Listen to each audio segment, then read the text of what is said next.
Ya, Bapak Ibu, saudara-saudari sedama, mari kita semuanya bersikap anjali. Namo tassa bhagavato arahato samma sambuddhassa. Namo tassa bhagavato arahato samma sambuddhassa. Namo tassa bhagavato arahato samma sambuddhassa. Membangun kekayaan secara Buddhis. Ya, Bapak Ibu, saudara-saudari sedama, selamat pagi semuanya. Ya, semoga kita semua dalam keadaan sehat dan bahagia. Ya, sebagai umat Buddha, ada 3 hal yang harus kita perhatikan yang merupakan intisari dari ajaran Sang Buddha, yaitu yang pertama, tidak berbuat jahat, yang kedua, perbanyak kebajikan atau perbuatan baik, dan yang ketiga, sucikan pikiran. Jadi ini merupakan 3 hal yang merupakan intisari dari ajaran Sang Buddha. Kalau kita ingin mengetahui suatu ajaran apakah merupakan ajaran Sang Buddha atau bukan, kita patokannya pada 3 hal yang tadi. Kalau ajaran tersebut mengajarkan kita untuk berbuat jahat, maka itu bukan ajaran Sang Buddha. Kalau ajaran tersebut melarang kita, mencegah kita untuk berbuat baik, maka ajaran tersebut bukan ajaran Sang Buddha. Kalau ajaran tersebut malah memperbanyak kekotoran batin kita, mempertebal, memperkuat kekotoran batin kita, maka itu pasti bukan ajaran Sang Buddha. Nah, demikian pula di dalam kehidupan sehari-hari, kita melakukan berbagai macam perbuatan ya. Kalau kita ingin mengetahui perbuatan kita sudah sesuai dengan ajaran Sang Buddha atau tidak, maka kita ambil patokan pada 3 hal tadi, yaitu tidak berbuat jahat, perbanyak kebajikan, dan sucikan pikiran. Sebagai siswa Sang Buddha, sudah sepatutnya kita mengikuti apa yang diajarkan oleh guru kita Sang Buddha. Sang Buddha selama 45 tahun membabarkan Dhamma untuk kebahagiaan kita, untuk kebaikan kita, untuk kesejahteraan kita. Supaya kita bisa terbebas dari penderitaan, bisa terbebas dari siklus kelahiran dan kematian, terbebas dari tua, sakit, dan mati. Nah, selama 45 tahun itu, Sang Buddha membabarkan Dhamma, tidak ada waktu istirahat seperti hari libur ya. Sabtu Minggu tetap Sang Buddha membabarkan Dhamma. Dan sebagian besar di keseharian Sang Buddha, waktu-waktunya dipergunakan untuk memberikan semangat kepada para bhikkhu, memberikan pencerahan kepada para bhikkhu, umat awam, upasaka, upasika, bahkan makhluk-makhluk surgawi seperti para dewa dan Brahma. Sang Buddha bahkan menyediakan waktu khusus untuk para dewa dan Brahma di tengah malam ya, sekitar jam 10 sampai jam 2 malam untuk memberikan pencerahan Dhamma kepada para dewa dan juga para Brahma. Dalam hal ini Sang Buddha betul-betul mempergunakan, mengorbankan sebagian besar kehidupan beliau untuk kepentingan kita. Jadi kita sudah sepatutnya mengikuti apa yang beliau ajarkan. Nah, sebagian besar Sang Buddha menekankan ajaran pada pembebasan supaya kita bisa terbebas dari penderitaan, terbebas dari siklus kelahiran dan kematian. Tetapi bukan berarti Sang Buddha hanya mengajarkan Dhamma sehubungan dengan pembebasan. Ada dhamma-dhamma yang baik untuk berumah tangga, seperti bagaimana kewajiban suami, kewajiban istri, bagaimana cara memilih pasangan yang baik, bagaimana bisa terlahir kembali di alam bahagia seperti alam surga atau ke alam Brahma, bagaimana menjalankan kehidupan berumah tangga supaya kita bisa memperoleh kesejahteraan dan kebahagiaan. Salah satunya bagaimana cara mengumpulkan kekayaan, membangun kekayaan di dalam kehidupan sekarang ini. Tentunya kekayaan atau uang adalah hal yang penting bagi kita berumah tangga. Mungkin kekayaan itu bukan segala-galanya. Memang betul bukan segala-galanya, tetapi hampir segala-galanya butuh uang atau butuh kekayaannya. Betul kan? Kekayaan atau uang tidak bisa kita bawa mati. Tetapi hidup kita tanpa uang rasa-rasanya seperti mau mati ya. Kita tidak bisa melangsungkan kehidupan dengan mudah, dengan baik tanpa adanya uang. Untuk makan, untuk memenuhi kebutuhan-kebutuhan hidup kita, untuk memiliki pakaian, memiliki ini itu semuanya butuh uang atau butuh kekayaan. Karenanya kita perlu tahu bagaimana cara membangun kekayaan, mengumpulkan kekayaan secara Buddhis. Secara Buddhis kita kan selalu patokan pada perbuatan-perbuatan yang mana itu merupakan perbuatan yang baik dan menghindari perbuatan yang buruk. Nah, lantas bagaimanakah kita mengumpulkan atau membangun kekayaan di dalam kehidupan yang sekarang? Sebagai umat Buddha, kita tentunya tahu tentang hukum karma ya. Seseorang kaya atau miskin, seseorang panjang umur atau pendek umur, seseorang memiliki penampilan yang cantik atau buruk rupa, seseorang pintar, bijaksana atau bodoh, dan lain-lain sebagainya disebabkan oleh karma atau perbuatannya mereka sendiri. Seseorang yang pendek umur, dulunya di kehidupan yang lampau mereka sering melakukan pembunuhan makhluk hidup, memperpendek usia dari makhluk hidup, maka dia mendapatkan usia yang pendek. Sebaliknya, seseorang yang panjang umur karena dulunya menghindari yang namanya pembunuhan makhluk hidup. Seseorang yang kaya dulunya karena sering berdana, memberikan materi, harta benda, kekayaan. Karena sering memberi kekayaan, harta benda, materi, makanya dia juga mendapatkan keadaan yang sama. Dia mendapatkan kekayaan, terlahir di keluarga yang kaya. Sebaliknya, orang yang mendapatkan kondisi atau keadaan yang miskin, kekurangan, karena dulunya dia jarang berdana, jarang memberi. Karena jarang berdana, jarang memberi, maka di dalam kehidupan sekarang dia hanya mendapatkan sedikit harta benda, sedikit materi.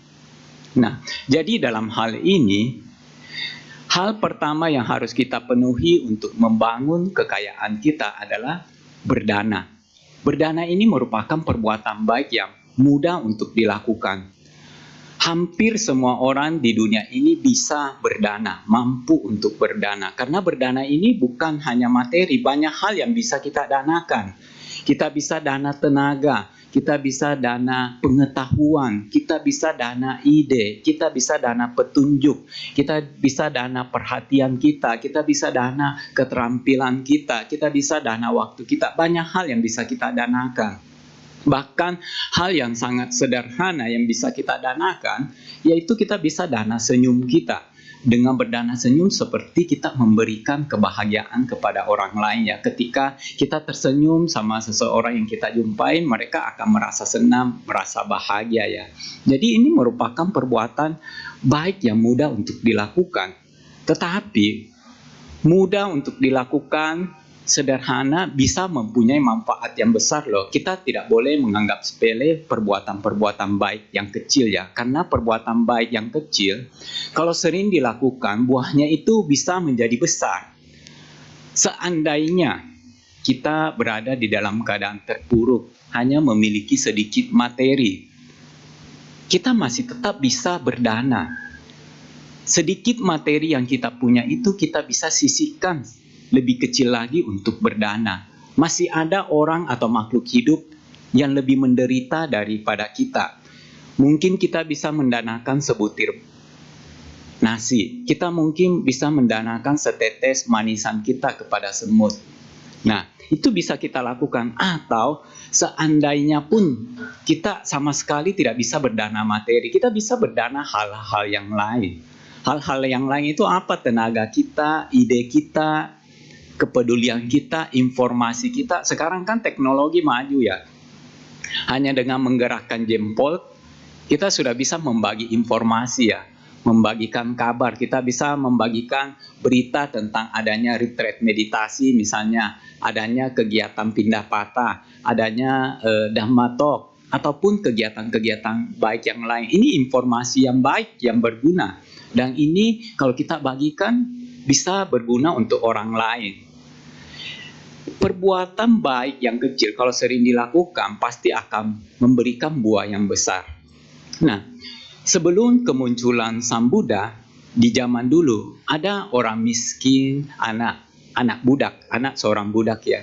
Dia saking miskinnya tidak memiliki materi untuk bisa didanakan. Kehidupannya pas-pasan. Tetapi dia itu walaupun tidak bisa berdana materi, dia sering berdana memberikan petunjuk kepada orang-orang. Tempat dia tinggal di suatu desa, ada satu orang kaya yang sangat dermawan. Orang kaya ini sering berdana makanan, sering berdana minuman, berdana tempat tinggal untuk orang nginap, para pengemis, para pengembara, para pengelana, ataupun para pertapa. Intinya orang kaya ini sangat dermawan lah, sehingga banyak orang yang sering ke rumah orang kaya ini meminta bantuan. Nah, ketika ada orang yang datang mencari rumah orang kaya tersebut, dia kadang-kadang ketemu dengan si anak budak yang miskin itu. Anak budak yang miskin ini ketika ditanya rumah orang kaya yang dermawan, dengan senang hati dia memberikan petunjuk. Hanya memberi petunjuk. Oh, itu di sana. Itu kamu lewat sana, lewat sini, begitu. Nah, di sana kamu lihat rumah yang demikian-demikian. Kamu bolehlah meminta sesuatu yang kamu inginkan di sana. Orang itu sangat dermawan. Nah, dia memberi petunjuk dengan bahagia ya, dengan senang hati. Hanya itu yang dia lakukan setiap harinya ya. Perbuatan-perbuatan baik yang kecil, yang sederhana sangat mudah untuk dilakukan. Tetapi dilakukan setiap hari membuahkan buah yang besar. Dia terlahir kembali di alam dewata, lengkap dengan kesaktian. Tangan yang biasa dia pergunakan untuk memberikan petunjuk berwarna keemasan. Tangan ini ketika dia mempergunakannya untuk menginginkan sesuatu, misalnya dia menunjuk sesuatu di depannya, tiba-tiba muncul HP, tiba-tiba muncul rumah, tiba-tiba muncul pohon dan lain-lain sebagainya sesuai dengan keinginannya. Jadi buah dari memberikan petunjuk tersebut, buahnya itu sangat besar. Kelahiran di alam dewata dan juga dia memiliki kesaktian yang luar biasa. Karena memberikan petunjuk kepada orang-orang, sehingga orang-orang tersebut bisa mendapatkan berbagai macam kebutuhan-kebutuhannya dia. Bisa mendapatkan makanan, bisa mendapatkan minuman, bisa mendapatkan tempat tinggal, bisa mendapatkan pakaian, dan lain-lain sebagainya. Memberi petunjuk membuahkan hasil yang luar biasa, kesaktian, terlahir di alam yang bahagia. Nah, kita juga bisa mempergunakan keseharian kita dengan banyak-banyak berdana. Berdana yang sederhana, berdana yang mudah, berdana yang tidak harus mengeluarkan materi, bisa kita semua lakukan ya. Apalagi kalau kita punya materi, kita danakan juga. Nah, tentunya buahnya ini akan semakin besar, semakin banyak yang bisa kita dapatkan. Nah, Dewata tadi kemudian suatu hari bertemu, menolong bosnya, majikannya dulu yang dulu membesarkan dia, merawat dia. Majikannya itu tersesat di padang pasir. Kemudian dia menolong majikannya keluar dari padang pasir tersebut, dan dia juga menginspirasi majikannya untuk berbuat baik. Dia menjelaskan bagaimana dengan hanya memberikan petunjuk kepada orang-orang tentang rumah orang kaya yang dermawan tersebut, dia memperoleh berbagai macam kelebihan dan juga kelahiran di alam yang bahagia. Hal inilah yang membuat orang kaya yang merupakan majikannya itu seumur hidupnya banyak berdana, berbuat baik. Nah, Bapak Ibu saudara-saudari sedama, ini merupakan contoh bagaimana perbuatan baik yang kecil berdana itu bisa membuahkan hasil yang besar. Jadi, sebagai umat Buddha, siswa Sang Buddha, sudah sepatutnya kita mengisi keseharian kita untuk sering-sering berdana, berbuat baik. Berdana ini mudah untuk dilakukan. Nah, kemudian berdana kadang-kadang hasil dana yang kita lakukan bisa berbuah di dalam kehidupan sekarang loh. Bukan di kehidupan akan datang baru bisa berbuah. Buah dari perbuatan berdana yang kita lakukan bisa memecahkan masalah yang selama ini kita hadapi. Bisa mengeluarkan keadaan kita yang lagi terpuruk.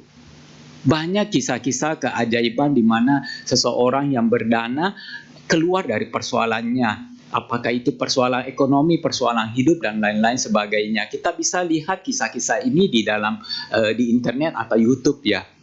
Nah, salah satu kisah yang Bante ada dengar, ada nonton gitu YouTube-nya, dibilang ada dua orang pemuda. Dua orang pemuda ini salah satunya merupakan pengusaha. Dia punya usaha sudah 1 tahun lebih, tidak ada proyek yang dia dapat.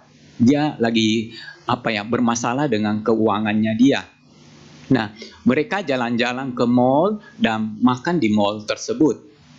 Ketika sedang makan, ada satu orang anak kecil ngamen dengan keadaan yang lusuh, keadaan yang lemas gitu ya, kotor apa. Nah, ketika ngamen dikasih uang lah, dikasih tip gitu, lantas ditanya, orang tua kamu mana? Kok kecil-kecil sudah ngamen ya?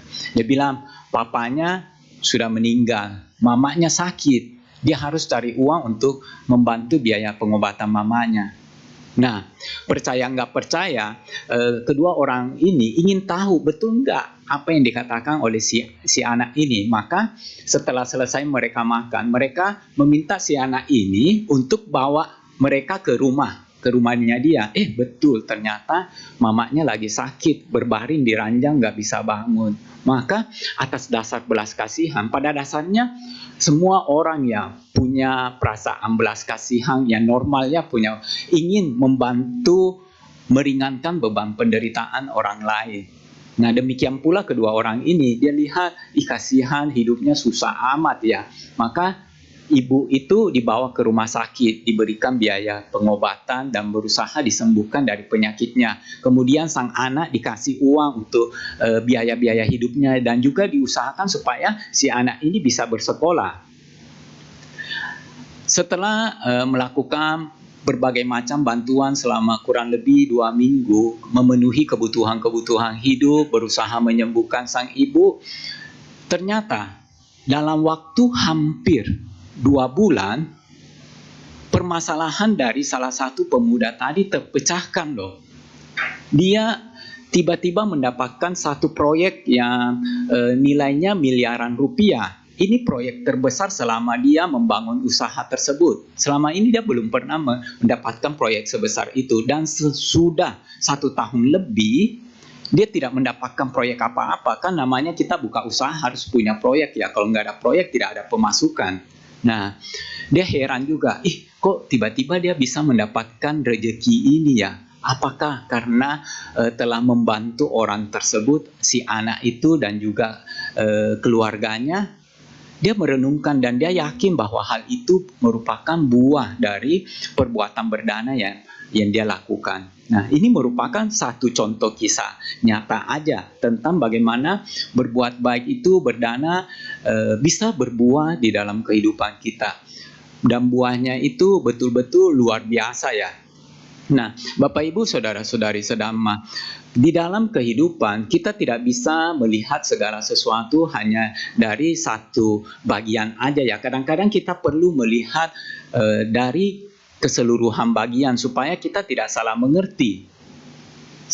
Ada orang-orang tertentu mengatakan, mengeluh, saya banyak berbuat baik, saya banyak berdana, saya menjalankan Pancasila, tapi hidup saya kok menderita. Ada orang yang mana banyak melakukan perbuatan-perbuatan buruk ya, tidak menjalankan Pancasila, malah mereka kikir. Tapi hidupnya kok nyaman? Hidup ini rasa-rasanya tidak adil ya. Apa betul berbuat baik itu bisa mendatangkan kebaikan, bisa mendatangkan kebahagiaan? Apa betul berbuat jahat itu bisa mendatangkan penderitaan? Nyatanya banyak orang berbuat jahat kok tidak menderita. Orang yang korupsi tetap jaya gitu ya. Misalnya demikian. Nah, untuk melihat fenomena ini, kita tidak boleh hanya melihatnya di dalam satu kehidupan. Perlu lihat dari kehidupan sebelumnya secara keseluruhan, barulah kita bisa mengerti dengan baik tentang hukum alam ini. Di Myanmar ada dua orang pemuda, bukan pemuda ya, dua orang umat lah, dua orang umat, kedua-duanya umat Buddha, cuma memiliki perilaku yang bertolak belakang. Satu, dia memiliki perilaku yang kurang baik, perilakunya buruk. Dia suka adu ayam, adu sapi, suka berjudi, minum minuman keras. Intinya dia tidak menjalankan Pancasila dengan baik lah. Kemudian dia juga nggak rajin berdana, nggak rajin berbuat baik. Tetapi hidupnya nyaman, hidup kaya raya. Apa yang dia butuhkan mudah didapatkan. Nah, sementara ada satu lagi, Hla, yang satu namanya Hla. Yang pertama tadi yang banyak berbuat perbuatan-perbuatan yang kurang baik, perbuatan buruk, namanya Bakhet ya, nggak tahu nadanya bagaimana. Kalau yang satu yang banyak berbuat baik namanya Bapak Hla Aung. Nah, Bapak Hla ini rajin ke wihara, rajin bantu-bantu bikunya, melayani bikunya. Bikunya butuh minuman, dibawakan minuman. Bantenya butuh tempat duduk, dikasih tempat duduk. Intinya membantu di wihara, melayani para biku. Kemudian bapak ini juga menjalankan Pancasila dengan baik. Intinya memiliki perilaku yang baik lah. Tapi hidupnya sederhana. Hidupnya itu pas-pasan lah, tidak miskin bagaimana. Nah, suatu hari Bapak Ba dan Bapak Hla ini, karena mereka ini teman, sahabat, mereka pergi ke gunung untuk mengumpulkan jamur ya, entah itu untuk dimakan atau buat obat-obatan atau apa. Naik ke gunung, tiba di satu tempat yang curam, mereka terpleset, jatuh di tempat yang berbeda.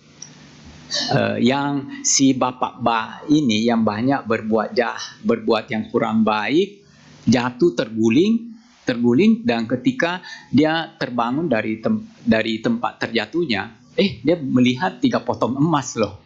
3 potong emas dia ambil, dia dapat 3 potong emas dari tempat dia terjatuh itu. Nah, tapi yang terjadi pada bapak yang satunya lagi, Bapak Hla, terjatuh, dia malah terluka, kepalanya berdarah, dahinya berdarah. Nah, dia tahu temannya terjatuh dan dapat emas. Dia merasa hidup kok tidak adil. Dia banyak berbuat baik, kok dapatnya malah luka di kepala ya, dahinya berdarah.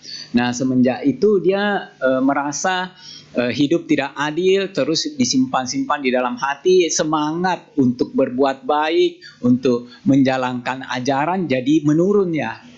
Suatu hari Bapak Hla ini bertemu dengan seorang biku. Di Myanmar itu biku banyak, negara Buddhis. Nah, dia bertemu dengan biku tersebut. Biku ini punya kesaktian, dia bisa melihat kehidupan lampau dari seseorang. Nah, dia curhatlah sama biku tersebut. Bante, saya ini banyak berbuat baik, saya menjalankan Pancasila, saya sering ke wihara, bantu-bantu para biku, melayani para biku. Tapi hidup saya kok begini, pas-pasan, hidup saya cukup penuh dengan tantangan ya. Suatu hari saya dengan teman saya pergi ke suatu gunung. Di sana kami mengumpulkan jamur. Tiba-tiba terpleset, kami terjatuh. Saya yang banyak berbuat baik terpleset, tapi kepala saya berdarah, dahi saya berdarah.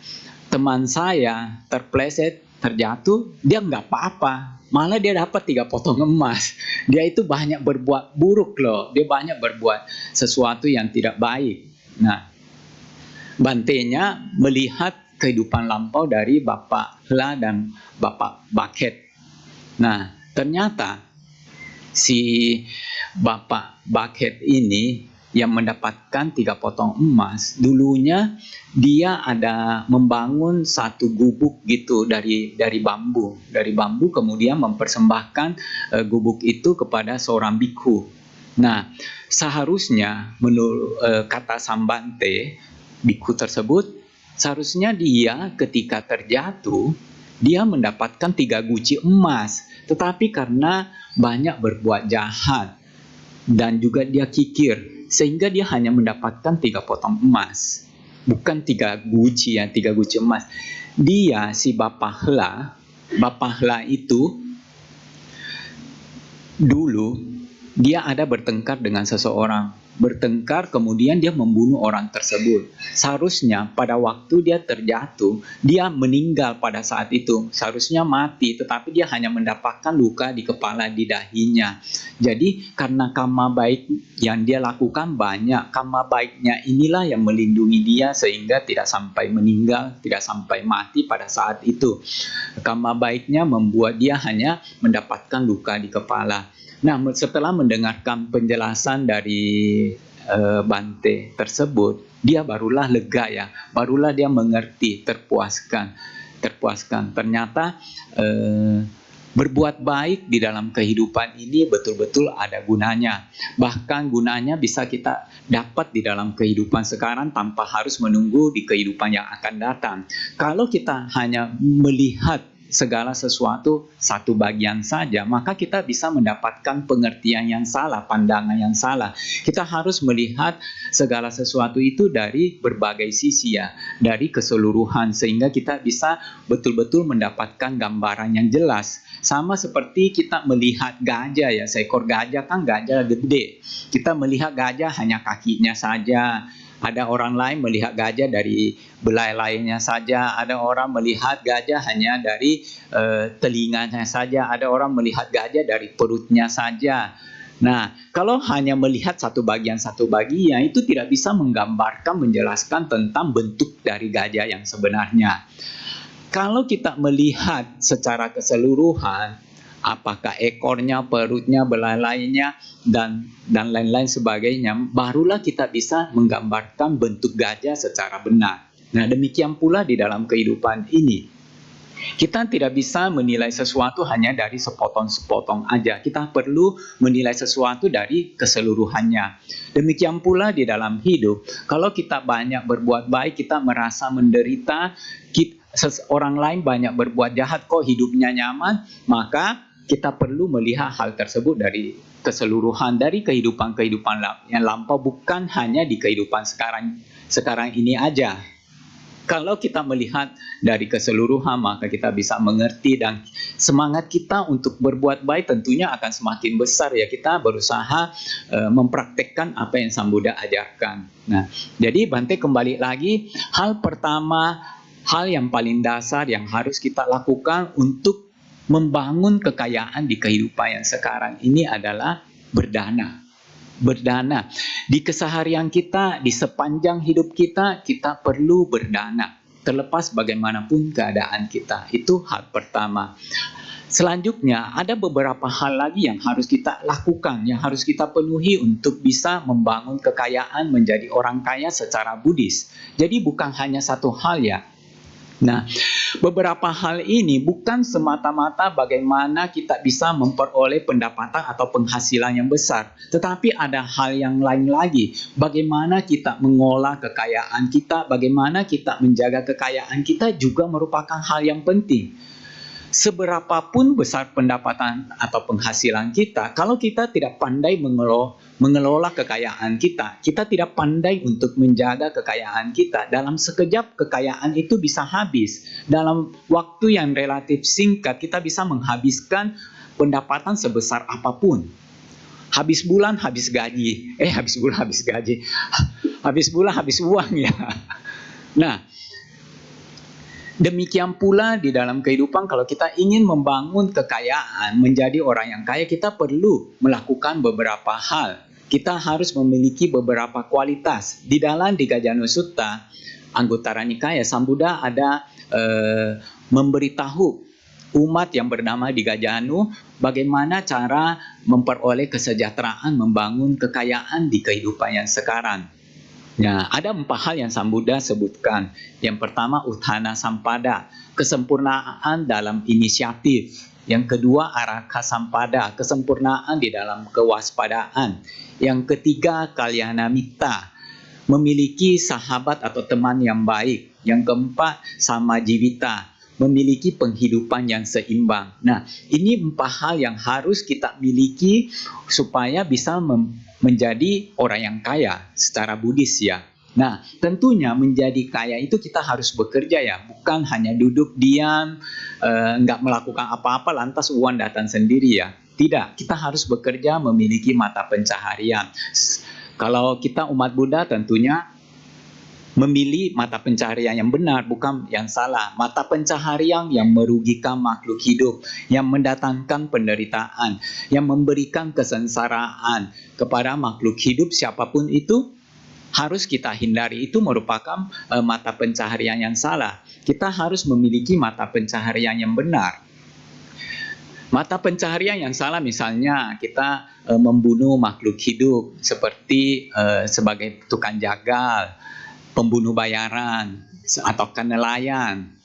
Kita menipu, membohongi, kita merampok, mencuri, dan lain-lain sebagainya. Itu merupakan mata pencaharian yang mendatangkan penderitaan, kerugian, kemalangan, dan kesengsaraan bagi orang lain ataukah makhluk lain. Nah, mata pencaharian yang benar adalah mata pencaharian yang tidak melakukan hal-hal tadi yang merugikan, mendatangkan penderitaan, kerugian, dan kesengsaraan. Nah, Uthana Sampada, kesempurnaan dalam inisiatif.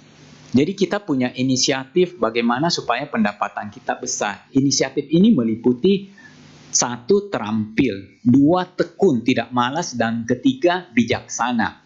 Terampil dalam hal ini kita harus ahli terampil di mata pencaharian kita. Kalau kita misalnya jadi dokter, kita harus menguasai ilmu kedokteran, bisa mengobati orang-orang yang sakit. Kalau kita tidak bisa mengobati orang-orang yang sakit, ya tidak ada pasien yang mau datang ke kita ya. Kalau kita memiliki mata pencaharian sebagai guru, tentunya kita harus memiliki keterampilan bagaimana mengajarkan ilmu kepada murid-murid kita.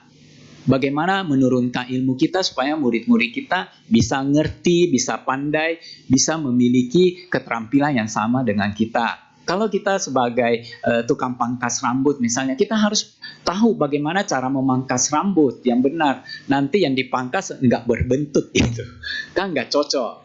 Tidak ada orang yang mau datang menggunakan jasa kita. Kalau kita, apapun profesi atau mata pencaharian yang kita geluti, kita harus menguasai mata pencaharian tersebut. Kita harus terampil di bidang itu. Supaya ada orang, ada pasien, ada pelanggan yang mau datang membeli produk kita, membeli jasa kita. Nah, terampil. Kemudian kita tidak boleh bermalas-malasan. Kita harus rajin, kita harus tekun. Dan yang ketiga, kita harus bijaksana. Bagaimana mengatur, bagaimana mengolah pekerjaan kita supaya pekerjaan tersebut bisa mendatangkan pendapatan yang lebih besar. Kita misalnya sebagai dokter, kita tidak hanya praktek di rumah sakit, tetapi kita juga praktek misalnya di rumah, buka praktek sendiri. Sebagai guru, kita tidak hanya mengajar di sekolah, tetapi setelah pulang sekolah kita membuka bimbingan belajar, les privat gitu kepada orang-orang. Nah, itu kan bisa mendapatkan pendapatan yang lebih besar. Jadi intinya, hal pertama yang harus kita penuhi untuk memperoleh kekayaan secara Buddhis, kita harus memiliki inisiatif yang sempurna. Inisiatif yang sempurna terdiri dari kita harus terampil atau ahli di bidangnya kita, di mata pencahariannya kita. Yang kedua, kita harus rajin, tekun.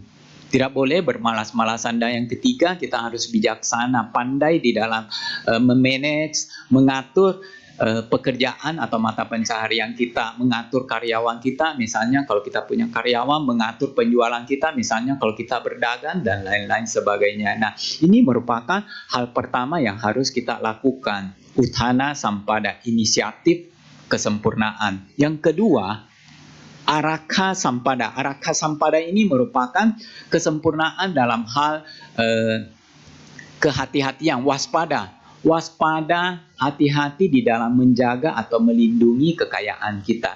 Jangan sampai kekayaan kita disita atau dibekukan oleh pemerintah. Jangan sampai kekayaan kita hancur atau hilang oleh api terbakar, dihanyutkan oleh air, dirampok, dicuri oleh orang lain. Jangan sampai kekayaan kita diambil oleh seseorang yang tidak bertanggung jawab. Jadi kita harus pandai-pandai menjaga kekayaan yang telah kita kumpulkan dengan susah payah. Nah, pada waktu perang antara Rusia dengan Ukraina, ada pengusaha Rusia yang memiliki aset kekayaan di negara lain seperti Amerika dan sekutunya. Nah, Amerika yang tidak setuju dengan peperangan ini memberikan sanksi kepada Rusia. Salah satu sanksi yang diberikan adalah membekukan aset kekayaan dari pengusaha-pengusaha Rusia tersebut. Jadi kita punya kekayaan, kalau kita tidak berhati-hati dengan kekayaan yang kita miliki, pemerintah bisa bekukan atau sita kekayaan kita. Ataukah ada kasus-kasus lain, misalnya anak kita sendiri yang membobol rekening banknya kita. Pernah dengar nggak anak kita sendiri yang membobol rekening bank kita? Nah, ada banyak kejadian di mana anak-anak pada kecanduan main game ya. Kan namanya anak-anak tidak memikirkan susahnya mendapatkan uang ya. Tidak memikirkan tentang mata pencarian. Yang mereka pikirkan bagaimana hidup ini bisa mendapatkan kesenangan. Kecanduan main game akhirnya mempergunakan tabungan dari orang tuanya tanpa orang tuanya ketahui, tanpa izin dari orang tuanya loh.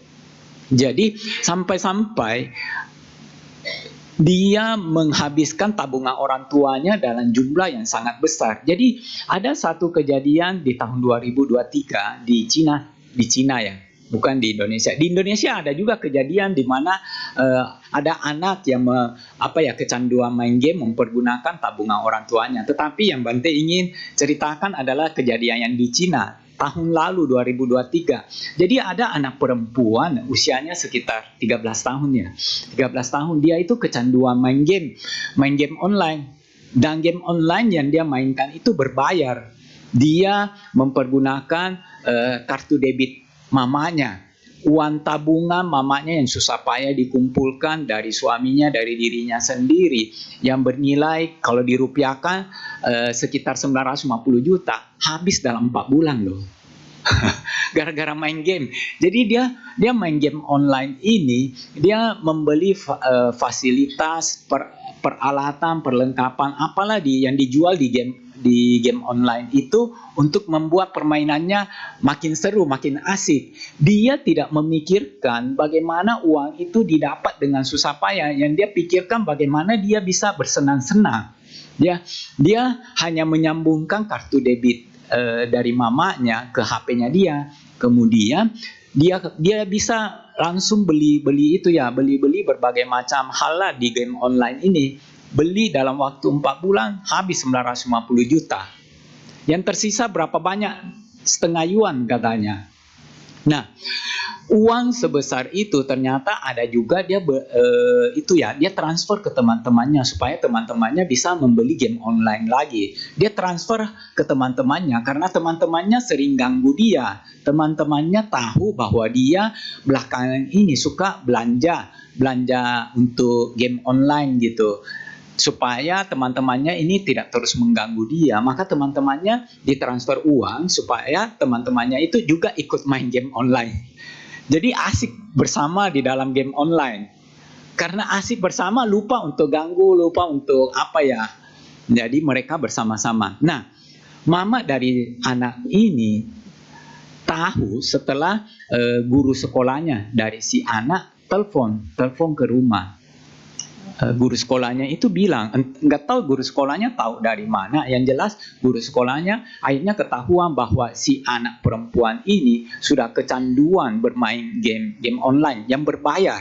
Nah, dia telepon ke mamanya, dia bilang dia khawatir dengan anaknya dia sepertinya kecanduan game online yang berbayar. Nah, setelah mendapatkan laporan dari guru anaknya, buru-buru dia langsung cek rekeningnya.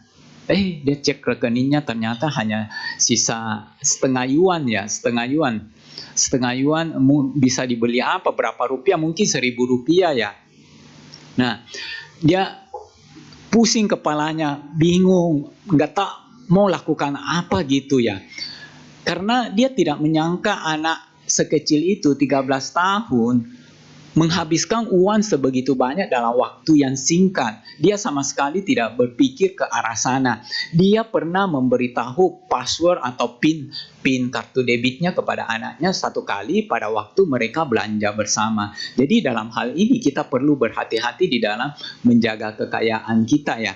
Kadang-kadang kita ceroboh, kadang-kadang kita tidak memikirkan jauh ke depan ya. Karena ceroboh, tidak memikirkan jauh ke depan, akhirnya harta kekayaan yang begitu banyak yang telah kita kumpulkan dengan susah payah bisa jebol dalam waktu yang singkat, bisa habis.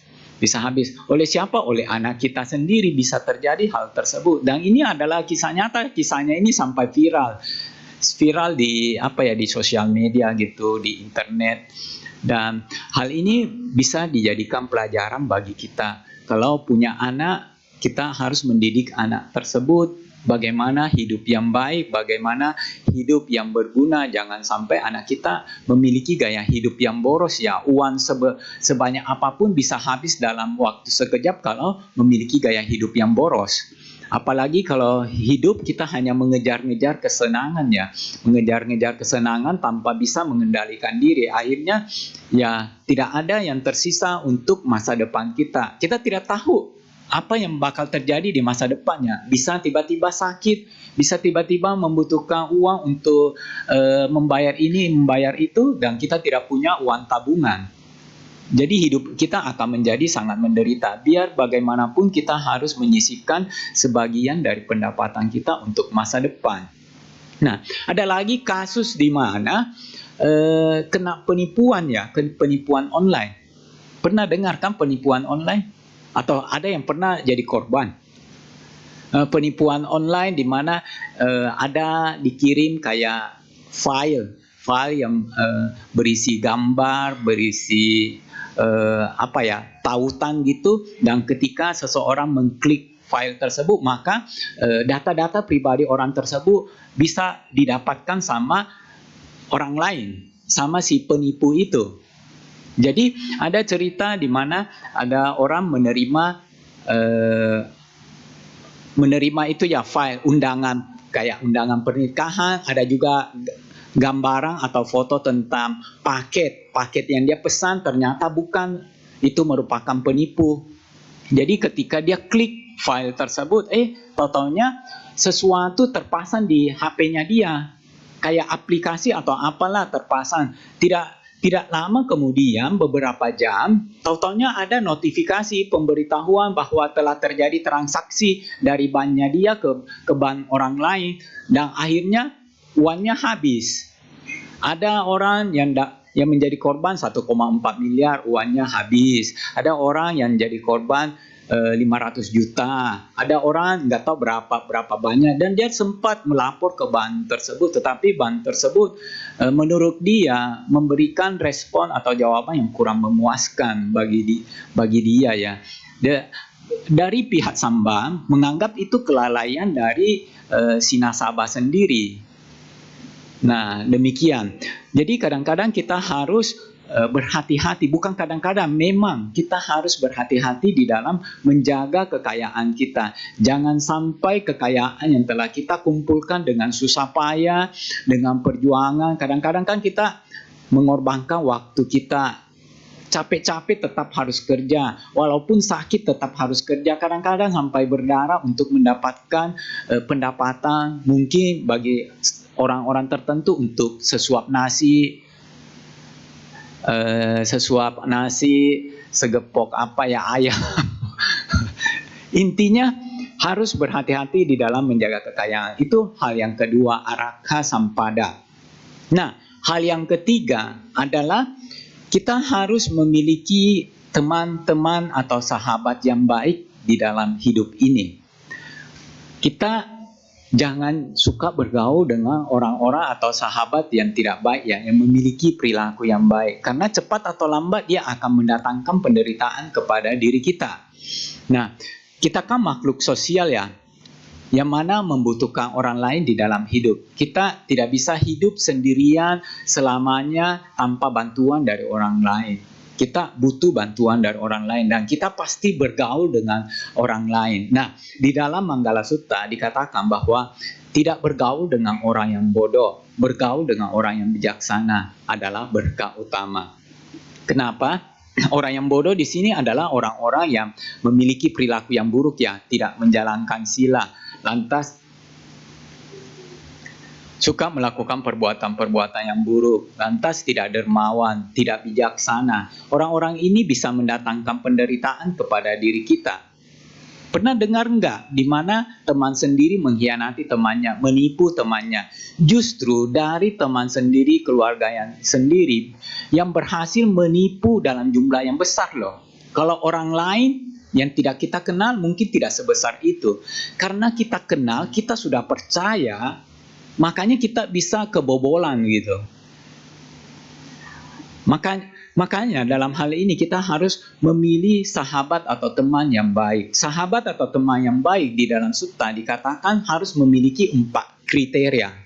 4 kriteria tersebut adalah yang pertama, dia harus memiliki keyakinan terhadap agamanya lah. Keyakinan sada. Kalau kita Buddhis, keyakinan terhadap Santiratana, Buddha, Dhamma, dan Sangha. Kemudian, dia itu memiliki moralitas, menjalankan sila, ya minimal Pancasila. Yang ketiga, dia itu dermawan.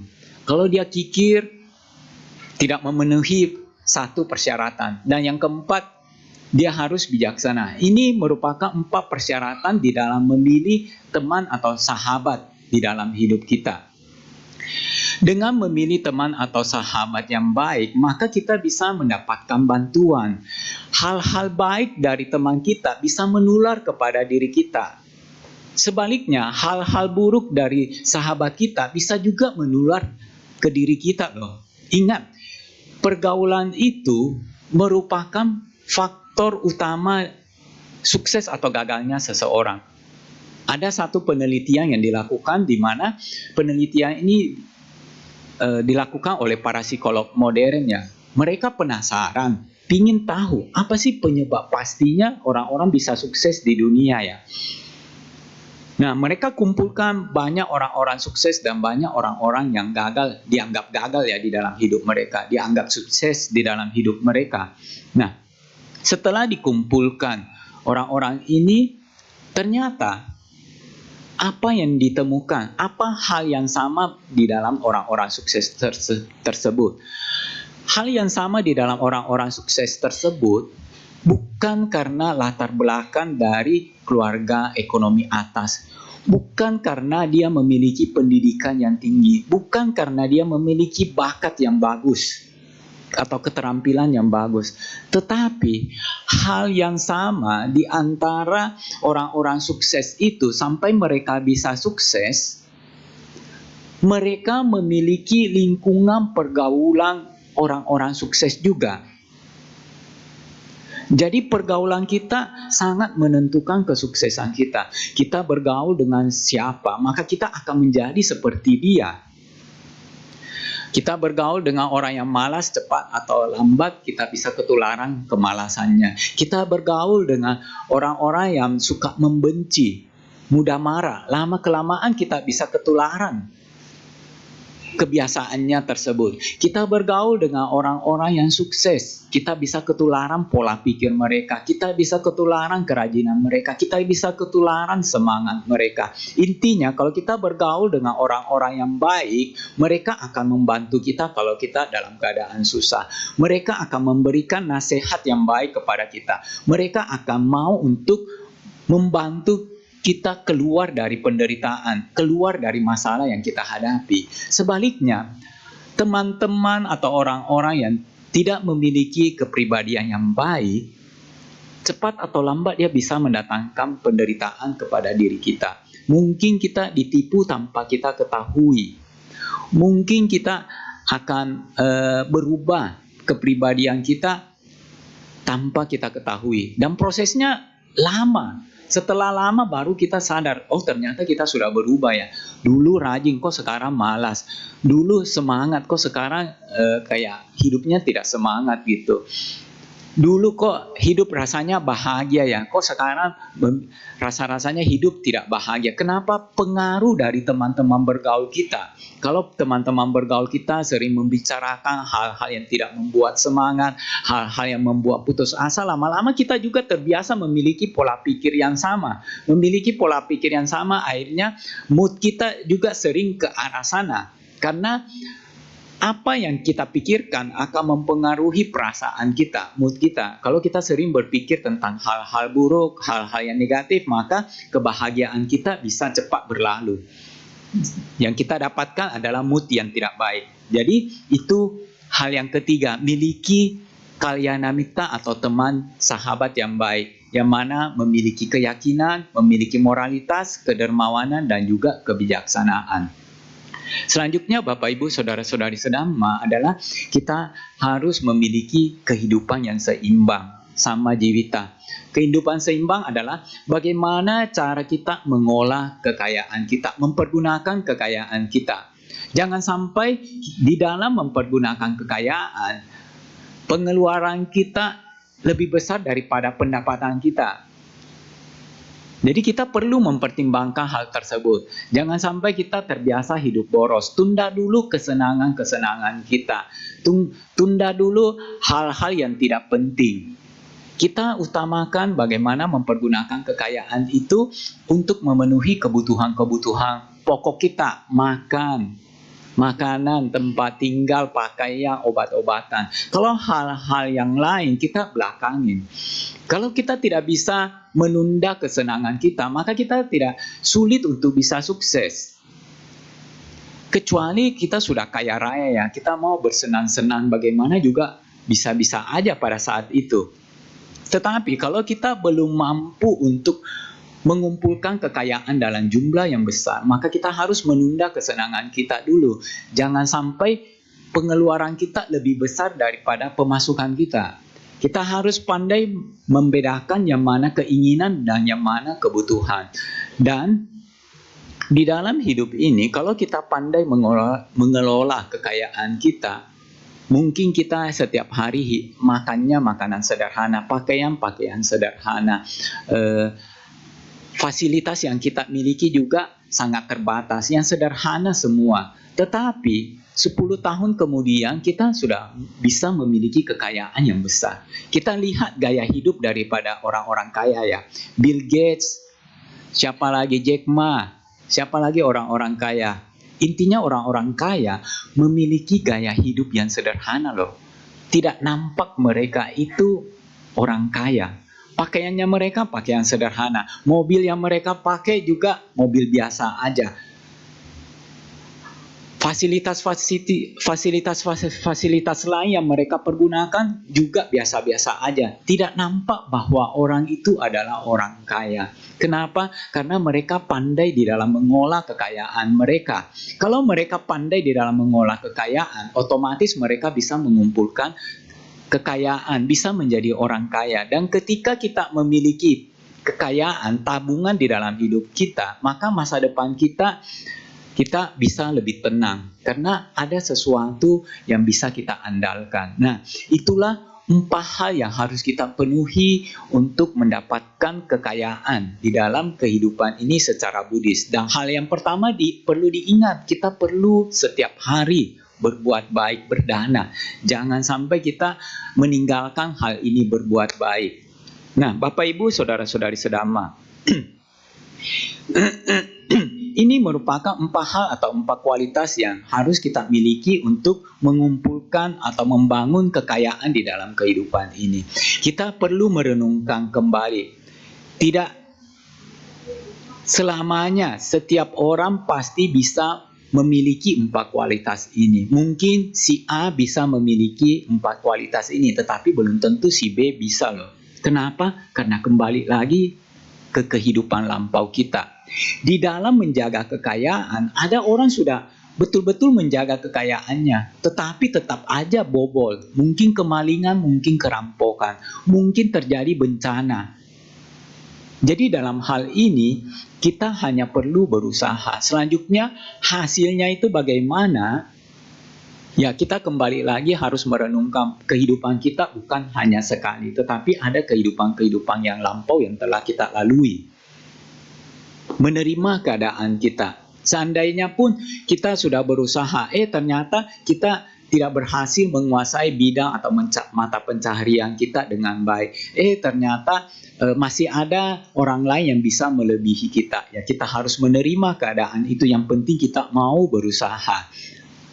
Nah, selanjutnya di dalam mengolah kekayaan, kita kan kadang-kadang sudah berusaha untuk hidup hemat, tidak boros, mempergunakan kekayaan sesuai dengan kemampuan kita, sesuai dengan pendapatan kita. Tetapi kadang-kadang ada aja hal yang membuat kita harus mengeluarkan kekayaan kita. Mungkin tiba-tiba anak jatuh sakit, mungkin tiba-tiba kita dapat masalah, mungkin tiba-tiba persoalan menimpa kita. Mau nggak mau kita harus mengeluarkan duit, kadang-kadang harus sampai berutang. Nah, dalam hal ini kembali lagi kita harus merenungkan bahwa hal ini tidak terlepas dari karma yang telah kita lakukan di dalam kehidupan. Apakah karma yang sekarang atau karma yang lampau? Sehingga selain melakukan atau memenuhi 4 kualitas ini, ingat patokan yang pertama yaitu tidak berbuat jahat, perbanyak kebajikan. Karena dari hal-hal inilah kita bisa mendapatkan kemudahan. Kita bisa mudah memenuhi 4 kualitas ini kalau kita memiliki timbunan kebajikan yang banyak. Sehingga sangat mudah bagi kita memperoleh kekayaan, sangat mudah bagi kita menjaga kekayaan kita, sangat mudah bagi kita untuk mengelola kekayaan kita, dan sangat mudah bagi kita untuk memiliki teman-teman yang baik. Kadang-kadang kita sudah berusaha cari teman yang baik, tapi tidak ketemu-ketemu loh. Kenapa? Nggak ada dukungan karma baik. Mungkin kita sudah sering ke wihara, tapi tidak ketemu juga teman yang baik untuk kita. Mungkin kita sudah berusaha baik mendekati seseorang, tetapi orang itu tidak mau berteman dengan kita. Entah karena masalah apa, entah karena persoalan apa. Ujung-ujungnya sebetulnya hal itu tidak terlepas dari karma yang telah kita lakukan di dalam kehidupan masa lampau. Jadi kehidupan masa lampau kita turut mempengaruhi kehidupan kita, malah pengaruhnya cukup besar loh. Jadi intinya kita berusaha. Kalau setelah berusaha tidak tetap kita hanya bisa menjadi menengah, hanya bisa menghidupi kehidupan kita sebatas kebutuhan hidup, ya terimalah. Demikianlah adanya. Intinya kita mau berusaha melakukan apa yang telah diajarkan oleh Sang Buddha. Nah, demikian yang ingin Bante sampaikan pada siang hari ini. Semoga hal ini bisa bermanfaat bagi kita. Semoga kita semua semakin maju dalam Dhamma. Sabbe satta bhavantu sukhitatta. Semoga semua makhluk hidup berbahagia.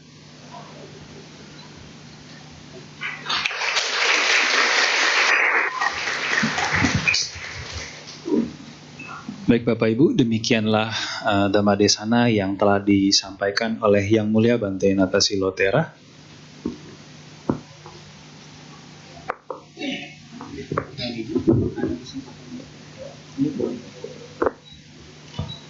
Seperti biasa, kami membuka sesi tanya jawab. Ada 2 metode tanya jawab yang akan kami berikan. Yang pertama bisa langsung maju ke depan, dan untuk pertanyaan tertulis.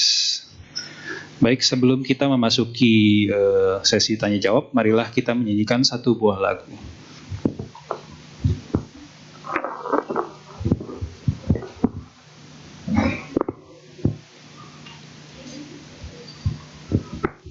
Para hadirin, mari kita menyanyikan kembali sebuah lagu dengan judul Sabbe satta bhavantu sukhitatta. Ada di halaman belakang. Jadi ada kertas tambahan, mungkin beberapa ada yang juga nggak ada kertasnya, di 122 atau 123.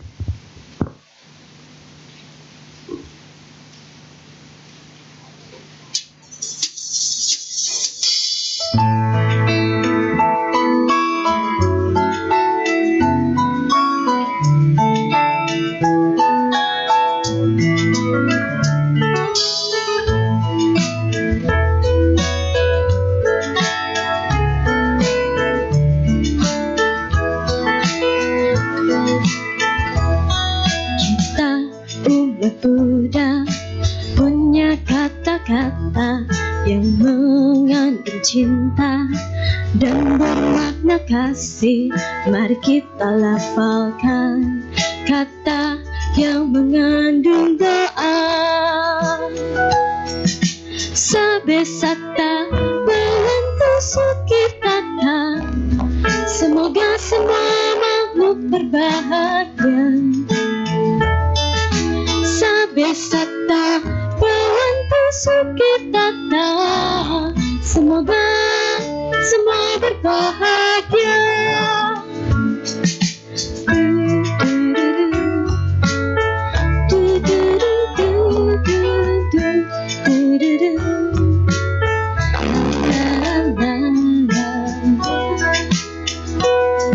Setiap saat aku melafalkan agar hati damai, penuh dengan cinta, mari kita lafalkan kata yang mengandung doa. Sabe sata Bhavantu Sukhitata, semoga semua makhluk berbahagia. Sabe sata Bhavantu Sukhitata, semoga semua berbahagia. Marilah kita mendoakan semua makhluk bahagia, agar hati pun turut bahagia. Mari kita lafalkan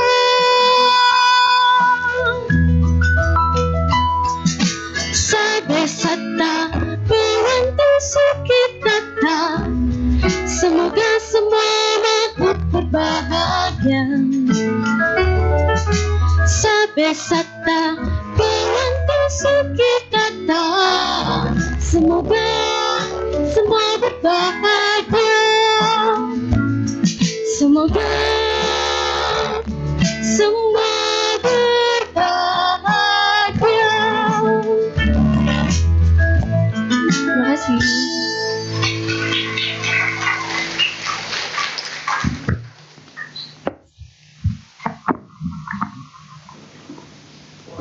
Baik Bapak Ibu, kini tiba saatnya kita pada sesi tanya jawab. Untuk yang pertama kali, sesi tanya jawab kita buka secara lisan, langsung ke depan. Apakah ada yang bertanya, ingin bertanya?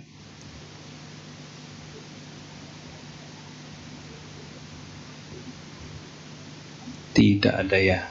Bapak Ibu, apa ada yang ingin bertanya, langsung maju ke depan? Sepertinya sudah tercerahkan semua ya. Oke, untuk yang tertulis juga saya belum dapat. Jadi sepertinya kita sudahi sesi tanya jawab. Oh.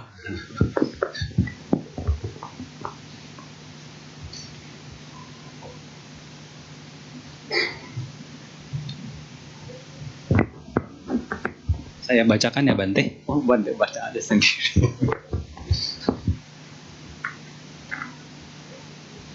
Nanti kelupaan kalau dibaca.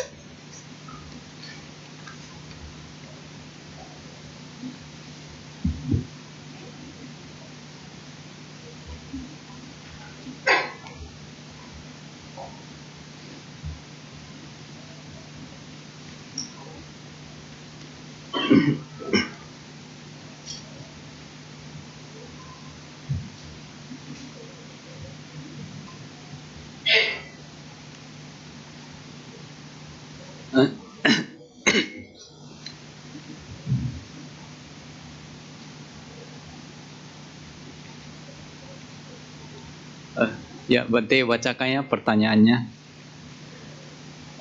Namo Buddhaya Bante, ketika kita mengumpulkan kekayaan, di lain sisi juga kita terhadang menjadi semakin melekat dengan apa yang kita kumpulkan.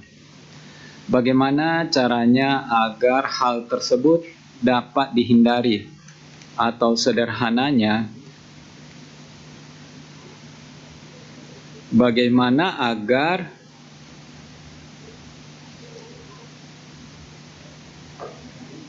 agar apa ini ya? Kita siap untuk melepaskan hal itu semua.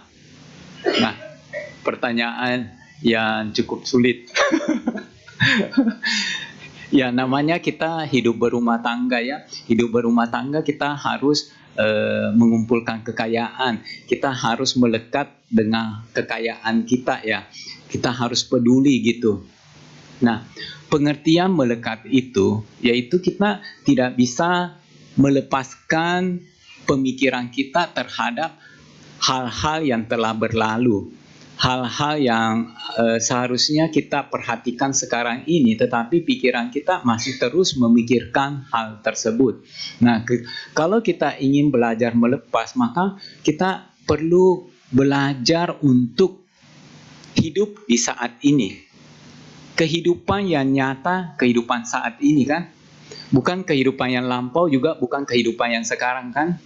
Kehidupan yang nyata adalah bukan kehidupan di dalam pikiran kita, betul kan? Kehidupan di dalam pikiran kita berarti kehidupan didasari oleh konsep. Konsep itu merupakan penilaian kita, merupakan komentar kita, merupakan penghakiman kita. Konsep itu kita yang buat sendiri, di mana konsep itu didasari oleh pengetahuan kita di masa lampau. Kalau seandainya kita tidak memiliki memori, apakah kita bisa memiliki konsep? Tidak bisa kan? Apakah kita bisa berpikir? Apakah kita bisa melekat? Tidak bisa. Jadi semuanya itu kita berusaha hidup di saat ini supaya bisa belajar melepas ya. Jadi segala pengetahuan yang kita dapatkan di masa lampau belum tentu cocok atau pas dengan masa sekarang. Kalau kita ingin pas dengan masa sekarang, maka cobalah hidup di saat ini, di sekarang ini, bukan hidup di dalam pemikiran kita, bukan hidup di dalam komentar-komentar kita, bukan hidup di dalam konsep-konsep kita. Belajar melepas adalah belajar untuk hidup di saat ini. Bisa hidup di saat ini? Bisa, tetapi sepotong-sepotong, tidak bisa sepenuhnya. Karena pikiran kita, hal yang alami adalah berpikir. Jadi kita harus belajar untuk terus hidup saat ini, momen demi momen. Ya pelan-pelan aja, tidak sering-sering. Kadang-kadang kan yang namanya melekat, apa yang telah terjadi di masa lalu, terus kita bawa, terus kita pikirkan, terus kita ulang-ulang di dalam pemikiran kita, padahal sudah berlalu loh. Sekarang kita di sini, tetapi pemikiran kita di masa lalu. Pemikiran kita tentang hal itu namanya melekat, tidak bisa melepas. Dan ini butuh kebiasaan, butuh latihan. Segala sesuatu yang kita anggap penting, kita nilai penting, pada saat kita kehilangan hal tersebut, maka kita pasti memikirkannya ya. Memikirkannya terus. Padahal kita saat ini di sini loh. Hal yang nyata ini sekarang. Hal yang nyata itu di sini. Tetapi kita sibuk di dalam pemikiran-pemikiran kita. Nah, itulah yang menyebabkan kita melekat. Itulah yang menyebabkan kita menderita secara batinnya. Ketika kita tidak bisa hidup saat ini, maka ketika itulah bisa muncul penderitaan batin. Jadi kita belajar hidup saat ini untuk bisa melepaskan berbagai kemelekatan kita. Ingat, berbagai macam kekotoran batin kita, keserakahan kita, karena pikiran kita sendiri loh, memori-memori tersebut. Kenapa kita menghidupkan lagi, memberikan penilaian, memberikan penghakiman? Kita khawatir di masa akan datang, masa depan, itu buah dari pemikiran kita juga. Padahal hal tersebut belum tentu terjadi. Masa depan kan tidak pasti. Tetapi demikianlah kenyataan ini. Kita tidak terbiasa untuk hidup saat ini, makanya latihan. Nggak apa-apa sedikit-sedikit hidup saat ini, nanti tersadar baru hidup saat ini, nanti tersadar lagi hidup saat ini. Yang penting kita mau terus latihan. Jangan terbiasakan larut di dalam pikiran kita. Kalau terbiasa larut di dalam pikiran kita, ya kita akan menderita pada saat larut itu. sedih kehilangan orang yang kita cintai karena kita larut dengan pemikiran-pemikiran kita, penilaian-penilaian kita. Kita tidak berusaha hidup di saat ini. Hidup saat ini yaitu hidup di sekarang, bukan hidup di dalam pemikiran-pemikiran kita, konsep-konsep kita. Kira-kira begitu. Bisa mengerti, bisa diterima.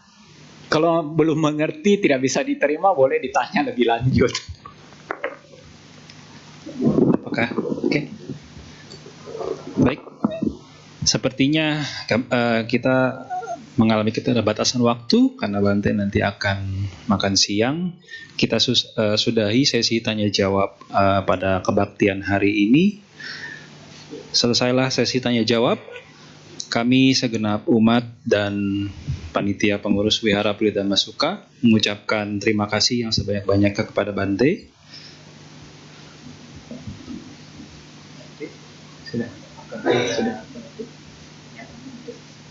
Sudah enggak ada. Umat kami persilakan untuk berdiri karena Bante akan meninggalkan Dhammasala.